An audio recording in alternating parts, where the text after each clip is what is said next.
Um, Hello, welcome to today's episode of Juicing the Numbers, your statistics in sports podcast. I'm one of your hosts, Joshua Tracy. And I am Corwin Heller. And the MLB awards have officially been fully given out, so we can now get into all of them and talk about all of them and do our bold predictions, which obviously must be concluded with the awards because part of our bold predictions for every sport includes who wins the major awards.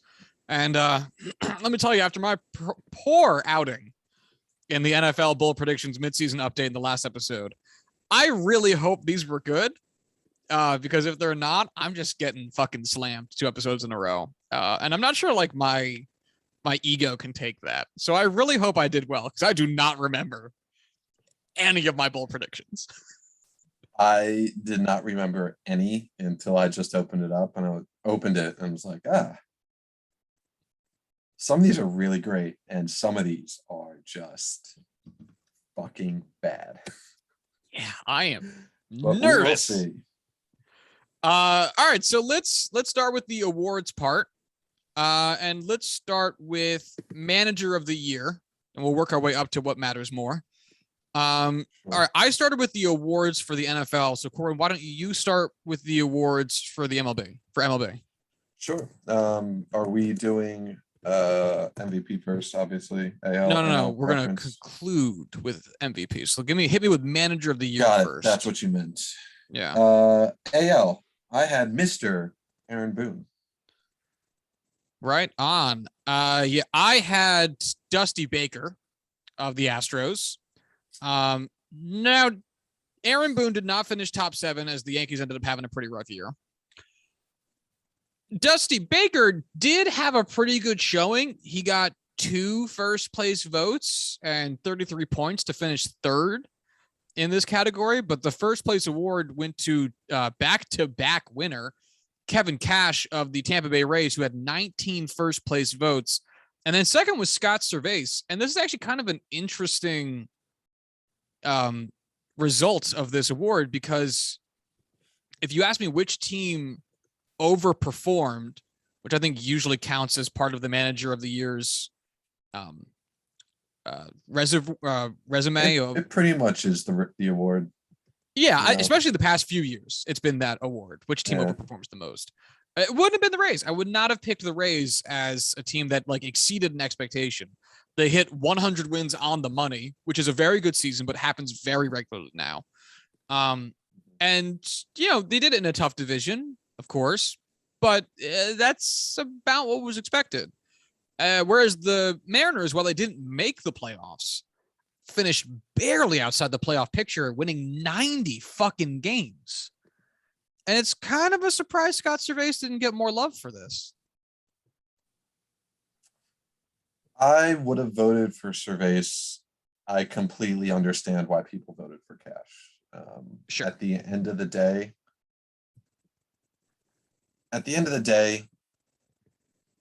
the Rays still did so fucking much with just essentially very, very little. They had such a young team. They had just so much turnover with their pitchers, which they always do. But at the end of the day, I can't keep saying at the end of the day. At the end of the day, he did a great job at managing all of those things and just performed significantly better than the Mariners did, hitting that, triple-digit win total, making the playoffs, winning the division.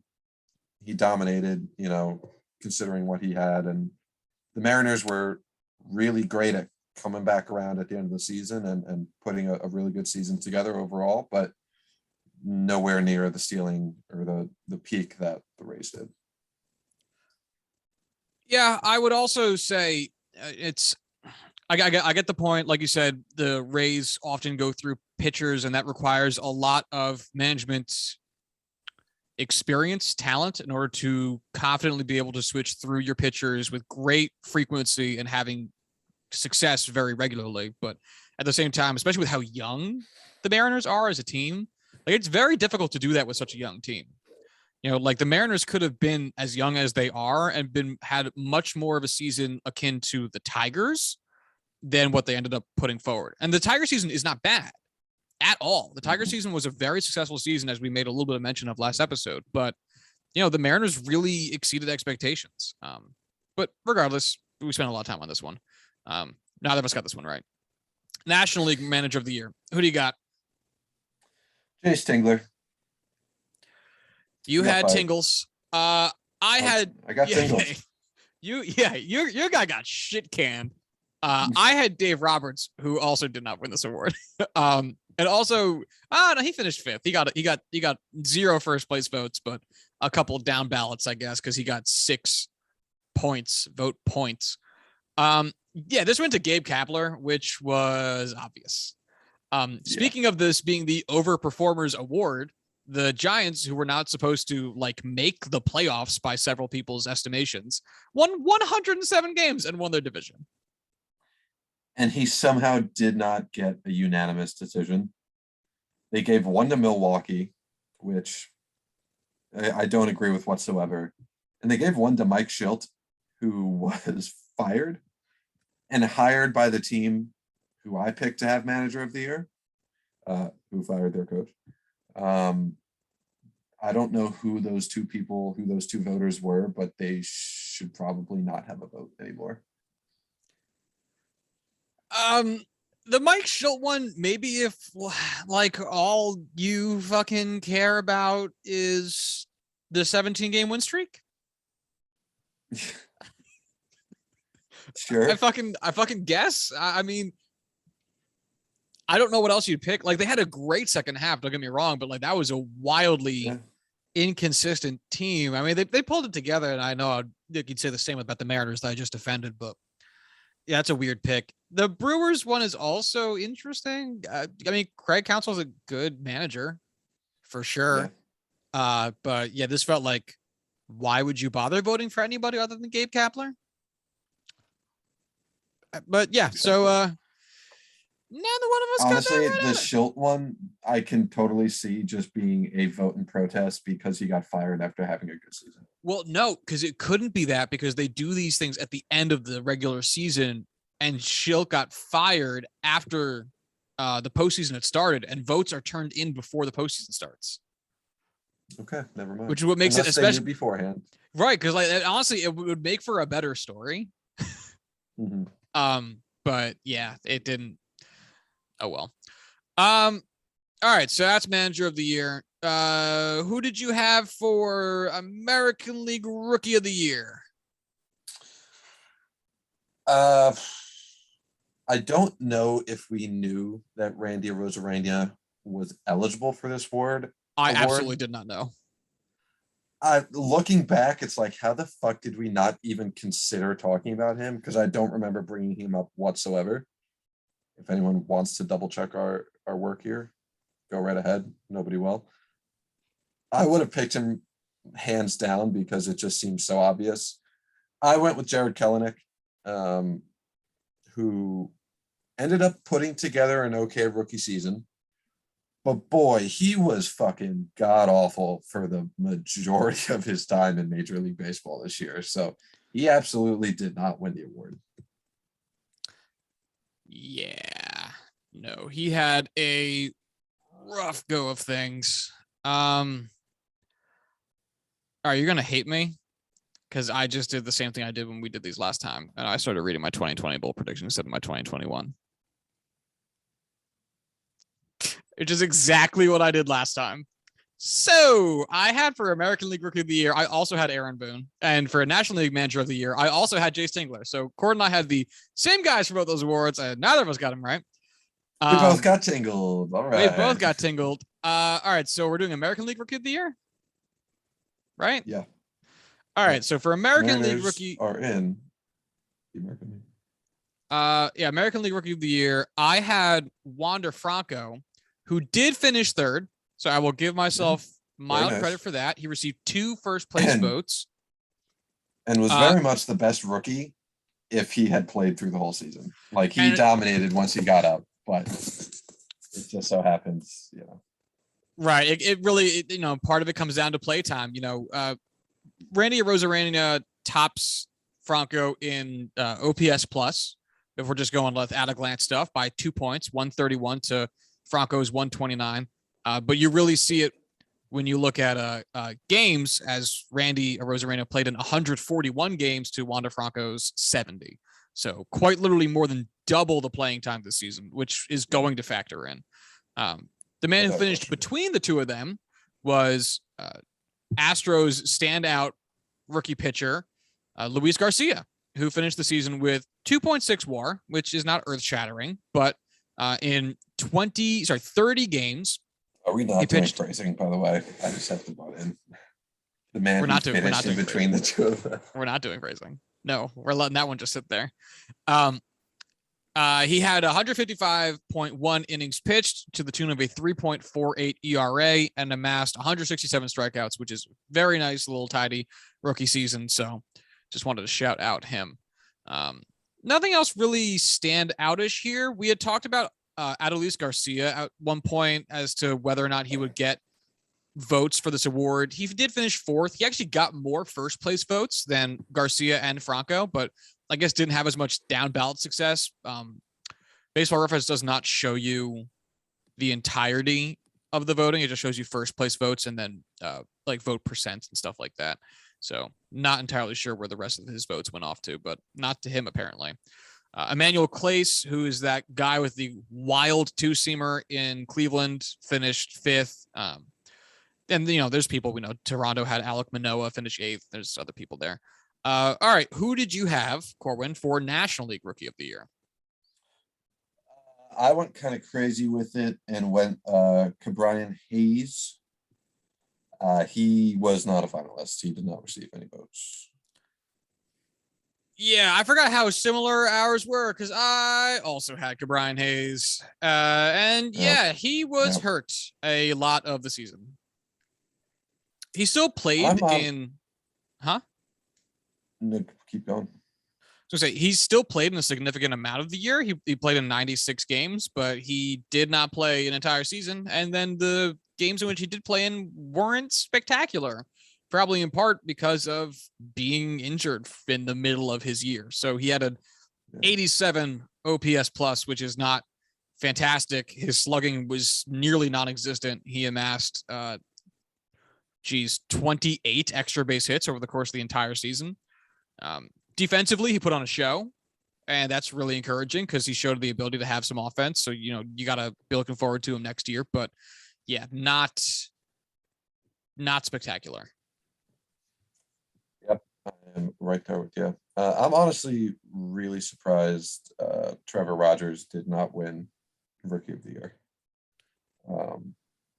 Just looking at this table, he had what I would consider outside of win-loss, which is for the most part outside of their control, had a fucking dominant rookie season. 2.64 ERA, 1.15 WHIP, 133 innings pitched with 157 strikeouts, 46 walks.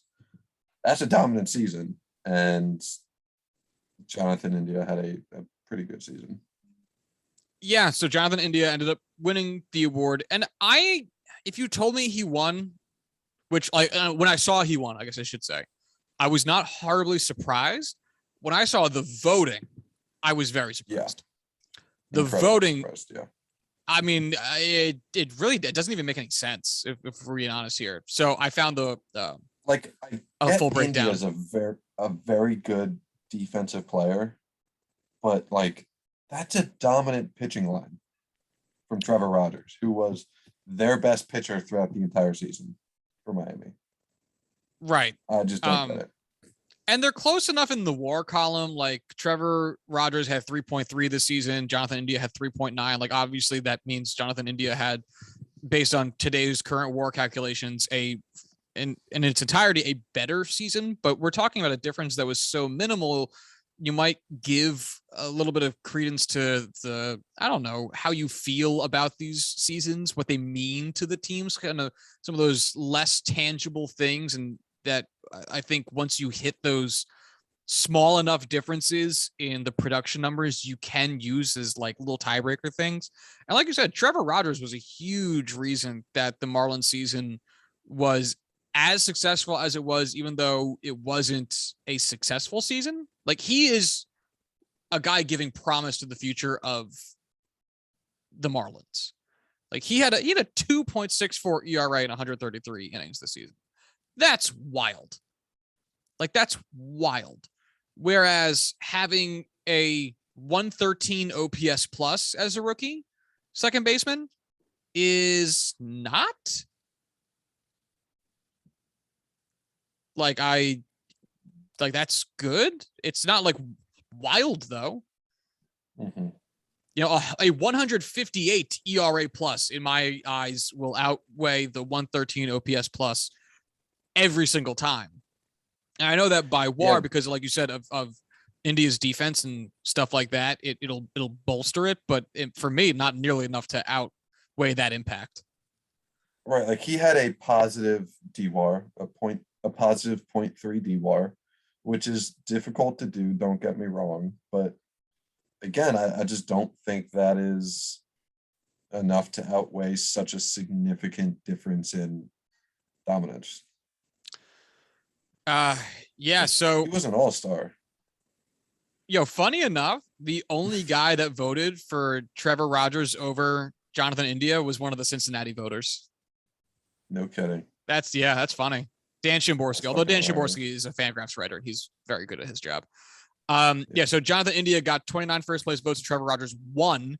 Jonathan India got 1 second place votes. Trevor Rogers got 26 of them, which means a lot of people actually voted for him third. He got, not a lot. He got 3 third place votes, whereas a portion of his should have been second place votes went to Dylan Carlson of the Cardinals. And boy, howdy, why are you voting for Dylan Carlson?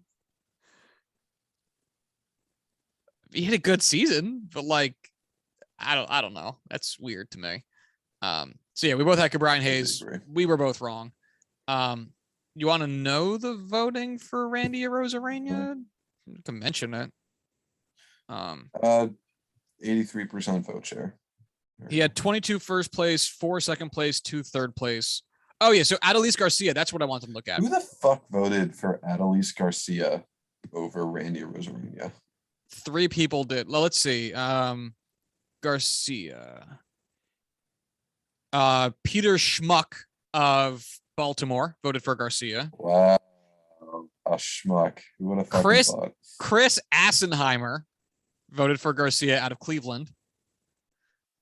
And Vahi Gregorian voted for Garcia out of Kansas City. Oh, sorry, that's El Garcia, A Garcia. So Kevin Sherrington and Stefan Stefanski. Stefan Stevenson. Both voted. Oh, they're both out of Texas.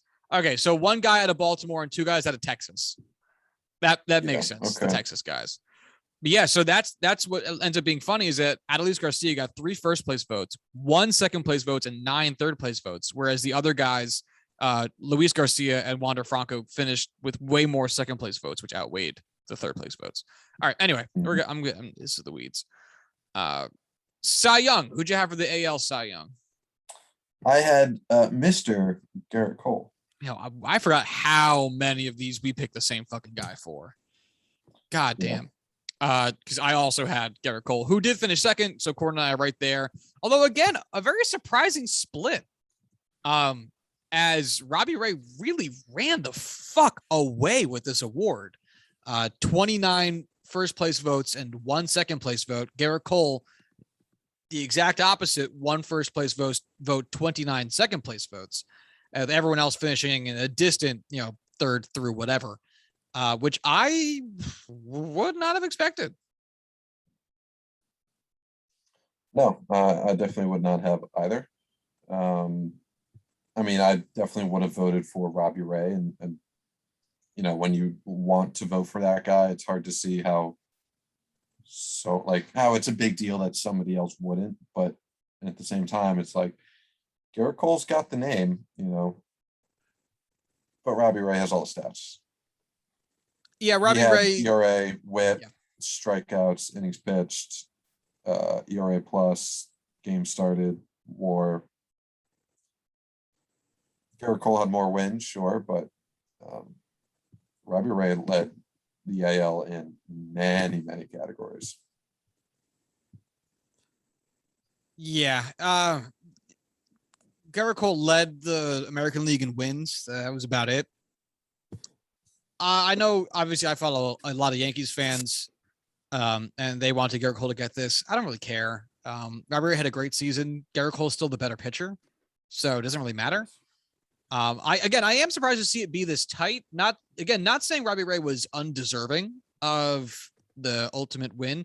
It's just interesting seeing so much uniformity out of the voting pool, especially when it comes to looking at things beyond just.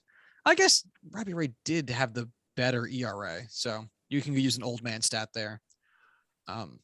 And it should be mentioned he had more innings than anybody else that got votes, and that matters a lot for older people. So sure. National League Cy Young. I had Darvish. I had Jacob deGrom, and both of our guys got hurt. Yeah, I'm trying to find the splits for Darvish, and boy, it's really given me an issue on this website. Regardless, Darvish had an excellent start to the season. Did not finish as such. Same thing with Jacob deGrom. Yeah, great start to the season. Did not finish the season. Arguably one of the best starts to start the season of all time, and did not finish the season. No, I honestly could have voted for Jacob deGrom if he stayed in just a handful of games more. Like, I know. How many games total did he pitch? I'm gonna say under 15. That's my guess. It up. He had not under 15. That was my guess. Yeah. He had 15 games. Really? Yeah. That is not under 15 though, so I am wrong. Nope, you are very wrong, you son of a bitch. I'm not very wrong. 72. All right, fuck you. I'm a little wrong. Completely wrong. I'm mildly wrong. Anyway, he had 92 innings pitched with a 1.08 ERA, 40 hits, 11 walks, 146 strikeouts, 1 hit by pitch, a 3.73 ERA, a 1.24 WHIP, 14.3 strikeouts per 9, just fucking stupid numbers. A 0.5 WHIP. It should be. I think it should be noted also that Jacob deGrom did receive a top 10 Cy Young finish this season because he got a single 5th place vote from Zach Buchanan from The Athletic out of Arizona. So shout outs to you, Zach, for doing the right thing. I think I personally would have put him like 3rd or 4th. But regardless, this ended up actually being a mildly contentious win on the interwebs. And we'll get into that in a second. So the man who won was Corbin Burns. Really not by a lot, by 10 points. He and Zach Wheeler finished with the exact same number of first place votes with 12. Burns had the edge on second place votes. He got 14 to Wheeler's 9.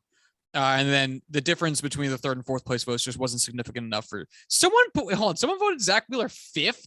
Who gave Zach Wheeler a 5th place vote? You bitch. Charlie Stupid. Goldsmith out of Cincinnati. Fuck you, Charlie. That didn't make any sense. Charlie Goldsmith put Brandon Woodruff over Zach Wheeler. What are you smoking? I mean, look, Brandon Woodruff had an excellent season. Zach Wheeler had a truly outstanding season. I don't know. It's like there's 5 guys here, 6 guys even, that had a truly incredible season. You're like truly picking hairs between all of them. So let's get into 5 guys finished with above, or sorry, 6 guys that finished with above 5 WAR. Right. So let's get into a little bit where the contention is here. So first off, Zach Wheeler finished the season with 2 entire more pitching WAR than Corbin Burns did, according to Baseball Reference, 7.6 to 5.6. And part of that comes on the back of the innings. So Zach Wheeler threw 213.1 innings, which led all of baseball this season, whereas Corbin Burns threw 167 innings this season. Because of the greater amount of innings, Zach Wheeler also amassed more strikeouts, 247, which led the National League, and also faced the most batters in all of baseball with 849, which tracks if you threw the most innings. Corbin Burnes, however, did in his own right lead in a lot of the rate stats. He led in ERA of 2.43, which led all of baseball. He also led in all of baseball in ERA plus, FIP, home runs per 9, strikeouts per 9, and strikeout to walk ratio. So the difference in innings, it can be tough at this point, I think, to judge the difference in innings because of how careful we are about pitch count and how managers decide to use their bullpens. Because the uniform concept of my starter throws 7 innings, no matter what, is gone. But some teams do still operate under the, that guy's their ace, so we're going to give him a ton of leeway on pitch count and usage and multiple X times through the order. And we'll let that guy throw more innings. They'll let him. They will, not that he can or can't. They'll let him. Whereas, and that's very much the case with Joe Girardi and the Phillies, whereas that's not really the case in Milwaukee. They have a very good bullpen in Milwaukee, and they like to use it. And that meant that they just weren't going to let Burnes or any of their starters really get horribly too deep into games, especially when you have guys like Josh Hader waiting in the wings to come into a game and do what he does, especially since a guy like Josh Hader throws multiple innings out of your bullpen. And so I get the criticism of Zach Wheeler threw more innings, because that's valid. It still comes down to what you did, and Zach Wheeler did more of it. But I also understand the point of what you do when you're on the field has merit and matters just as much in certain people's eyes. And what happened on the field was Corbin Burnes was more efficient and better, I guess. I don't know. Who would you vote between these two? Who would you vote for? I personally was a Corbin Burnes. I would have leaned towards Corbin Burnes just because, again, I kind of agree with the idea of just because you had the opportunity to build up your stats doesn't mean your stats themselves are, more worthy of getting that vote. I think Corbin Burnes just was a certain level of dominance throughout the entire season when he was pitching that kind of earned it in my book over Zach Wheeler. Not to diminish anything Zach Wheeler did, but Corbin Burnes was just clearly on another level throughout the entire season. It's also very interesting because Corbin Burnes also finished higher than Zach Wheeler in MVP voting, which is funny. Which was the comment I wanted to make. Neither the AL or the NL had a pitcher finish above 15th in MVP voting. Garrett Cole and Robbie Ray finished 15th in the AL. Corbin Burnes finished 5th. He finished 15th in the NL with Zach Wheeler at 19, which just seems crazy that they would both be so low. But I digress. Continue with your point. I'm not sure I really have one. Oh man, I would hate to have this vote. I think is the real problem. I would really hate to have this vote. Fuck. Because and clearly this is a difficult one to decide on. The voting between these dudes came down to the down ballot votes. Oh, man. Yeah, the difference between these two winning awards was the fact that two guys voted for Walker Buehler in second place instead of Zach Wheeler. This is why you cannot throw away your votes. Who did the two guys who voted for Buehler? Oh man, that's fucking hilarious. One of them is Todd Zaletsky from MLB.com out of Philly, who voted for Walker Buehler in second, but he had voted for Zach Wheeler for first, so that's fine. Oh my God. And so did the other guy, Dennis Lin from The Athletic out of San Diego, also voted for Wheeler first, voted for Buehler second. And so there are your two guys who voted Buehler second, but they both voted Wheeler first. That's funny.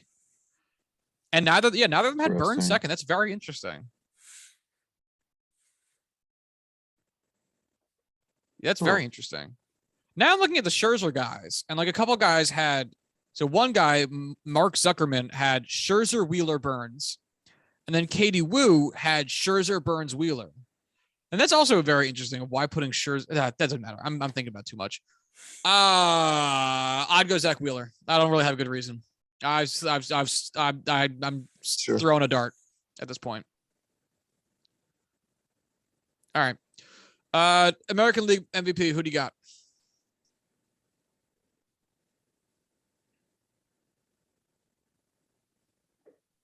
Corwin? I think I can hear you. Oh, there you are. You're back. All right. American question. League MVP. Who'd you have at the beginning of the season? I had Mr. Shohei Ohtani-san. Big fly Ohtani-san. Yeah, that one. How'd looks that pretty go, fucking Josh? Good. It looks pretty How'd fucking that good. go? Corwin. Oh, unanimous MVP? Goddamn right he was. Yeah, it looks Woo! pretty good. It looks pretty good. Look at the big brain on Brad. Okay, I'm done gloating. I hope so. Yeah. I vote. I had. That means this is ugly. No, I had Aaron Judge. Aaron Judge finished fourth. Like that's pretty Okay, fair. Yeah. Like you Yeah, know, that's you very can't fair. feel bad about that. But yeah, Ohtani Considering we ran. away voted with for this. Jared Kelenic, Brian Hayes, you Darvish, like there was a lot of them where we were very off. Oh yeah. We both voted for a guy who got fired to win Manager of the Year. To be fair, he deserved that, but it looked like it doesn't matter. Yeah, so Shohei Ohtani ran away with this. He had the most WAR in MLB this season. He had 9.1. Go fuck yourself. He had a very good pitching line. He had a very good batting line. We talked about it a lot this season. Don't need to get too into it.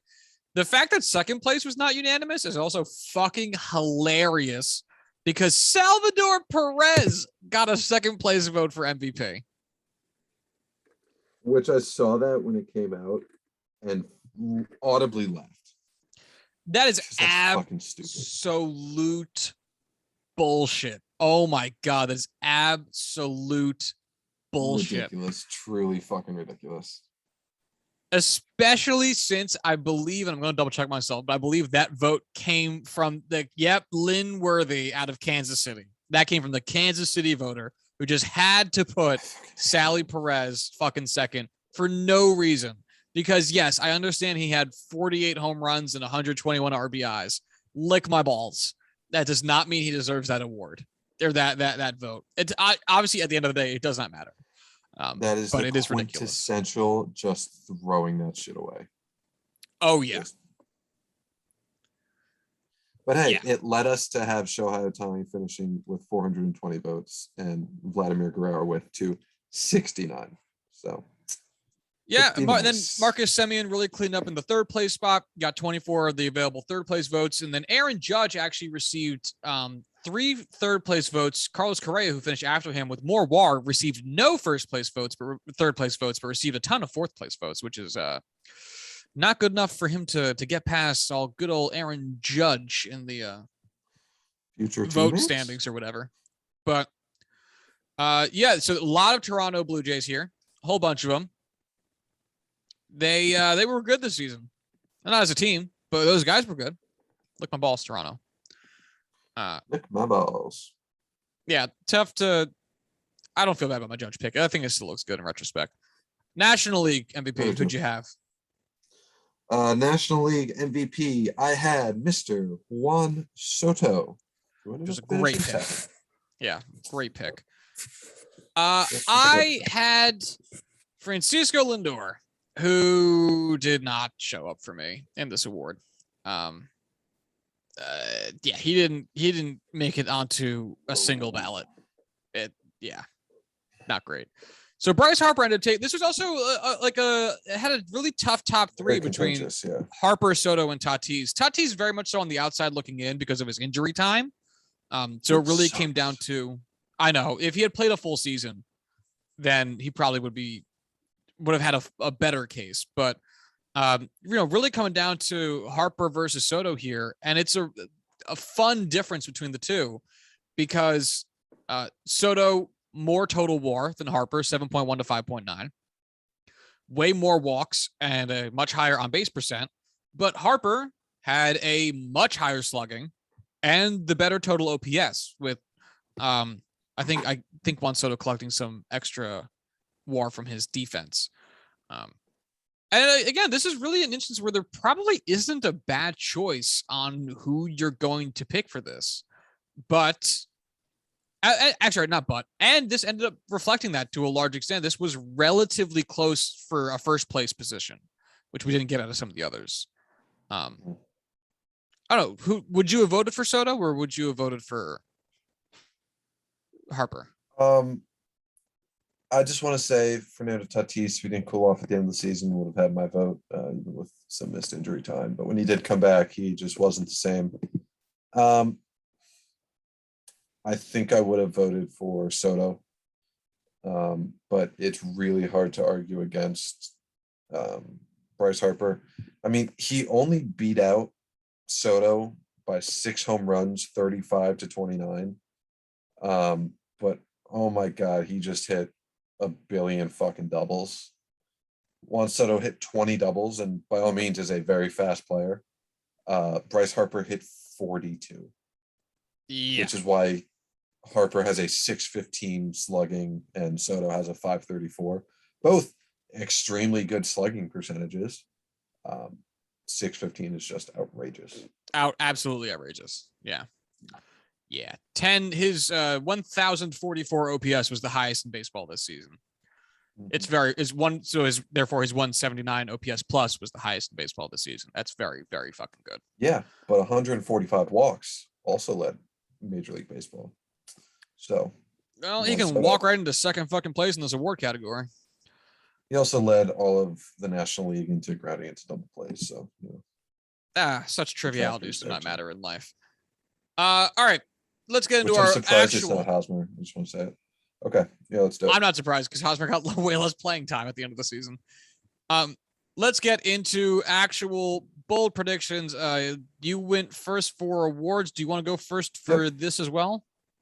Yeah, so I could gloat just a little bit longer. Shohei Ohtani is a finalist for the Cy Young Award, finishes winning the AL MVP and Silver Slugger.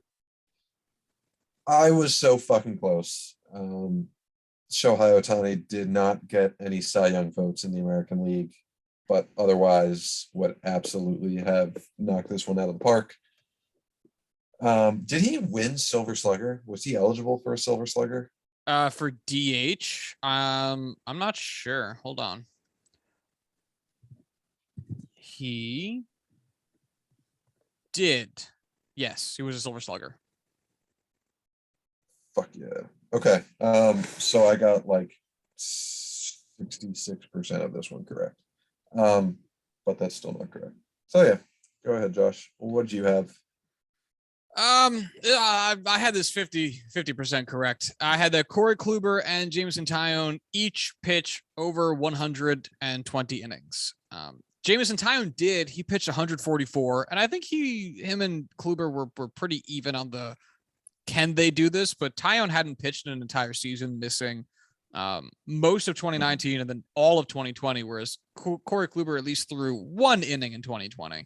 But Klub's injury held him back to only 80 innings, coming up 40 innings shy of actually doing this. So not correct. Close, but not correct.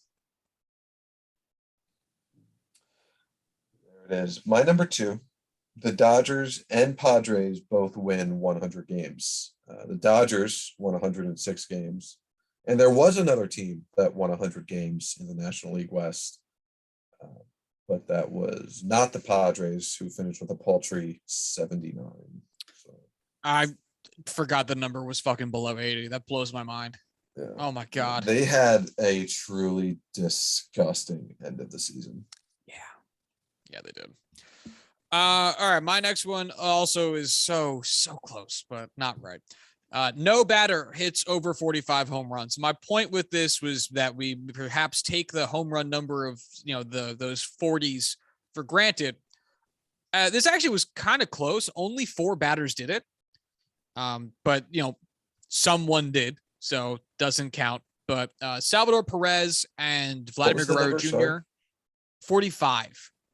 Got it. So Salvi Perez and Vlad Guerrero Jr. both hit 48.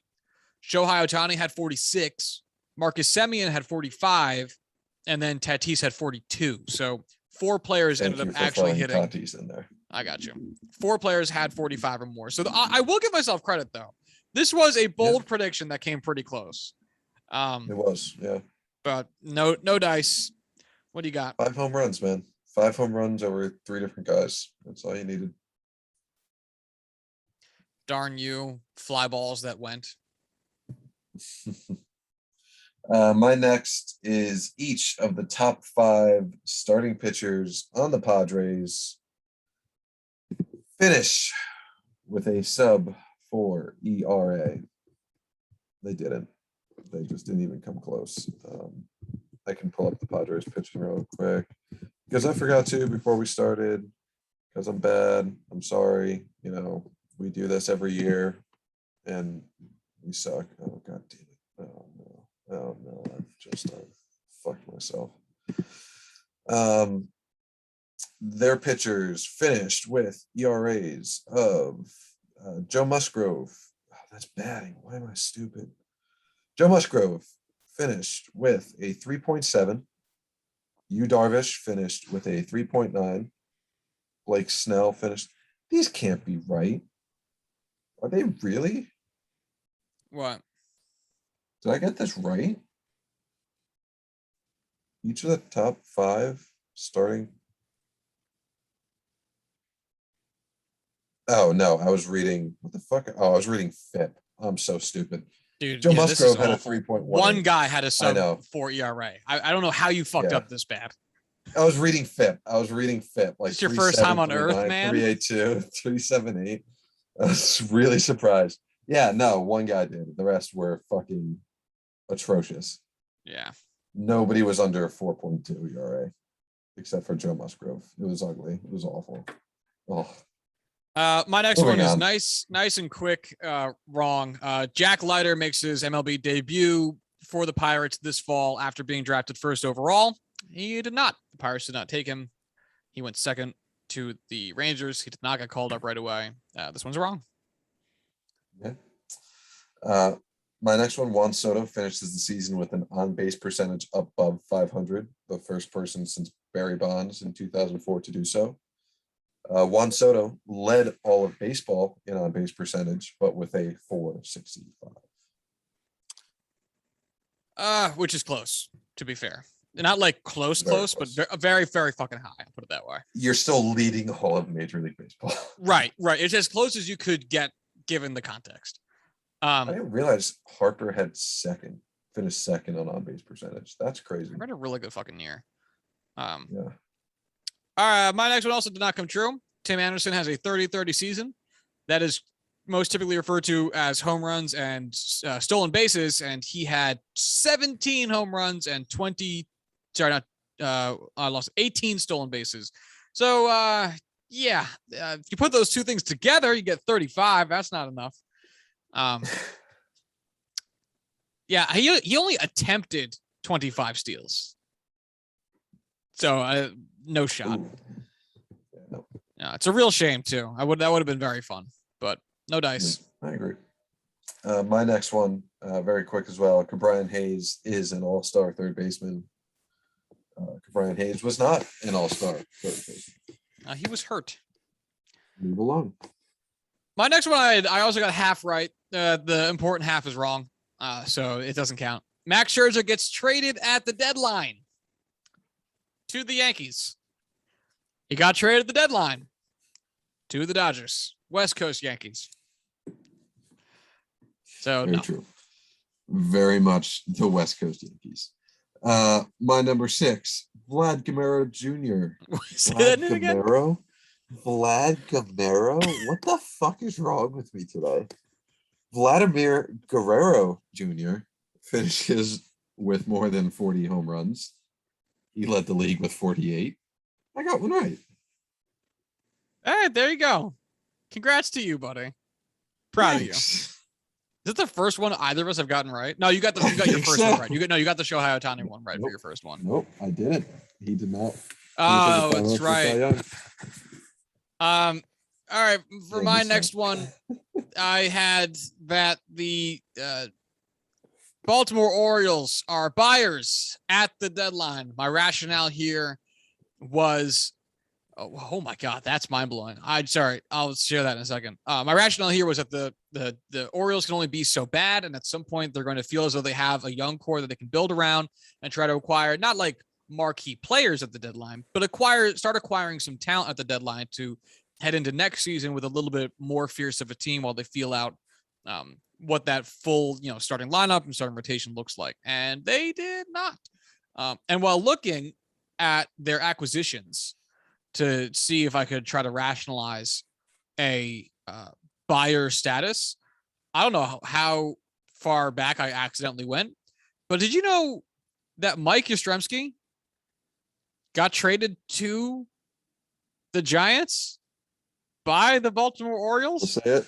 Oh, I did not, but that's hilarious. Who did Mike they get Yastrzemski got traded away from the Orioles in exchange for a pitcher by the name of Tyler Herb. Do you know who the fuck Tyler Herb is? No. I just had to type his entire name into Baseball Reference because it did not auto-populate. Oh, God. Tyler Herb last pitched. He's on Seattle now. Last pitched in their AAA team, one game and let up 6 earned runs in 5 innings. I thought you were going to say he got traded from the Boston Red Sox, which would have been fucking hilarious. But no, Mike Yastrzemski got traded. Baltimore thing to do. No, a Baltimore thing. Yeah, right. Like, dude, Mike Yastrzemski, while he's not like an earth-shatteringly great player, he's a really fucking solid player. I know that the Orioles defense is actually outfield is a strength of theirs, but still. He's an all-star and was the face of the Giants this year before they traded for Chris Bryant. So yeah, they did. You don't just luck into being the face of a franchise somewhere, especially for a team like the Giants. Right. But the Orioles' major acquisitions this season, they acquired Jahmai Jones from the Angels, Adam Plutko from Cleveland, Jose Baroa from Pittsburgh, Kelvin Gutierrez from Kansas City, and Tyler Birch from Philadelphia, and cash considerations from Tampa Bay. So no, they were far from buyers. I heard that last guy had a good season. Cash considerations rakes every year. Undefeated. All right. What's your next one? Fernando Tatis and Ronald Acuna are the 5th and 6th members of the 40-40 club. How'd they do, Corwin? Well, Ronald Acuna did not get anywhere close. Fernando Tatis hit 40 home runs, but stopped stealing bases after he got hurt and finished with 25. So, not really close. My next one is that Toronto bats as a team to a greater than 120 OPS plus, but pitches as a team to a worse than 85 ERA plus. The 120 OPS plus was pretty lofty of a goal, as was the 85 ERA plus. But Toronto still almost got there, which is wild. They had a 115 team OPS plus, which was the highest in MLB. So I'm going to give myself some credit there. However, their pitching was very good this season, and they had a 113 ERA plus as a team, which is, top 10 in baseball. So didn't happen. Whoops.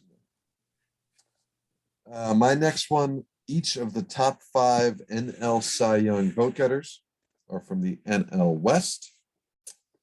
If you don't include Max Scherzer, who was traded to the Dodgers at the deadline, only Walker Buehler, who finished 4th, was in the NL West. If you do include Max Scherzer, you have 4 in the top 7, but that is not 5 in the top 5.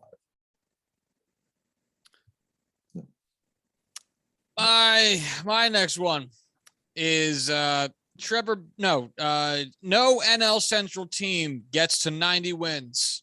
Yeah, two of them did. The Brewers got to 95, and the Cardinals got to 90. Barely. They had to go on a 17-game win streak to do it, but they did do it. So this one's not right either. Hell to the yes. I don't know why I was so positive for you getting something wrong. I apologize profusely.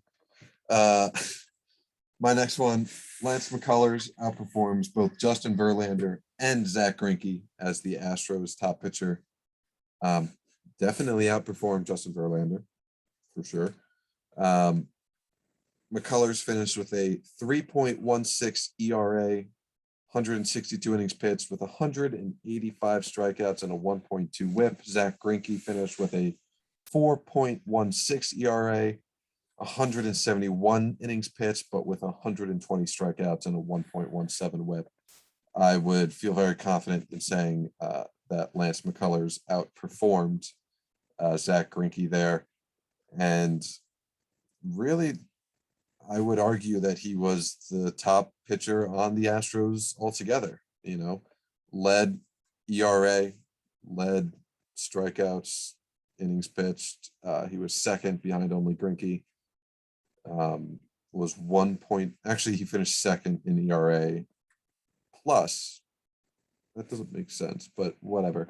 I'm gonna take this one as a win, even though Justin Verlander probably would have if he did not miss the entire season. Fuck you. Okay. My next one was that Trevor Bauer loses his rotation spot to Dustin May or Tony Gonsolin. This happened not for reasons we expected to, but this did happen. So I'm taking full credit on this one. Corwin is crying now. Oh my god, that's so fucking perfect. Oh fuck. Who was the other guy with Tony Gonsolin? Dustin May, who ended up having a season-ending injury, but before he did take over the rotation spot from Bauer. Yeah. Oh, that's the fucking best way to essentially luck into getting one of these. It wasn't lucky that he was doing. I know. We're good. Oh, that's really fucking good. I love that. What's your next one? My last one is all teams play a full 162 game schedule, and there are no COVID outbreaks among teams. I know every team played 162. I don't remember if there was any COVID outbreaks. I think there was early in the year. I think there was I don't remember what team. I think there was a small COVID outbreak a couple of times, but they were actually able to schedule around it. At least I think that was this season. September the Yankees 4th, the Yankees had a COVID 2021. outbreak. Yeah, it says the Red Sox did. But they all played. They all played. That's a weird area, a gray area in this prediction that I wasn't expecting. You don't get it right. But definitely Fuck you. should have. Yeah, I don't think I deserve it either. My next one is a sad, right? It's a sadly true one. Which is Mike Trout does not finish top 5 in MVP voting. Yeah, he only played in 36 games. So he didn't finish. He was an all-star this year? What? I realized he made the all-star game. With 30 games played? That's half the first half of the season. Yeah, how on earth was he an all-star? Whatever. He deserves it. I mean, he had a 1090 OPS, a nearly 200 OPS plus. God, he hit 8 home runs in 36 games. Pretty good. Yeah, he had his a really batting great average season, was, but still, 36 games, 1 out you of had 3. 146 plate appearances. That's not a lot. I had a secret last one that you know also what? It makes up for the fact that he wasn't an all-star last year. No, what? Oh my God, he wasn't. Yeah. What? he finished 5th in MVP voting That's without dumb. being an all-star. That's fucking stupid. That's fucking dumb. Whatever. I had an 11th one, which was that Tony La Russa gets fired before the season ends, which did not come true, but we can still hang on to hope that it happens. Yeah. Arguably should have. Oh, absolutely should have. And especially after that postseason, he should have gotten fired. He horribly mismanaged those games. But whatever. Whatever. That was all of them, right? Did you have any other ones? Yeah. No, that was all. I got 2 whole predictions right. Hey, me too. Yours were way more meritorious than mine, but still. I still would not be an MLB player if I was batting 200, but hey, I'll take it. No, you would be. You would be. That's the Mendoza line, 200. That there you are. You made it. But yeah, we could probably do better. Whatever. It was always next year. All right, I gotta go eat dinner, so we're getting out of here. Yeah. If you want to follow the show on Twitter, you can do so at JuicingPod. If you'd like to hit up Corwin on Twitter, you can do so at Corwin Heller. If you'd like to follow myself on Twitter, you can do so at Joshua D. Tracy. If you'd like to send emails to the show, you can do so at juicingthenumbers@gmail.com. And until Thursday, y'all have a good one. Bye.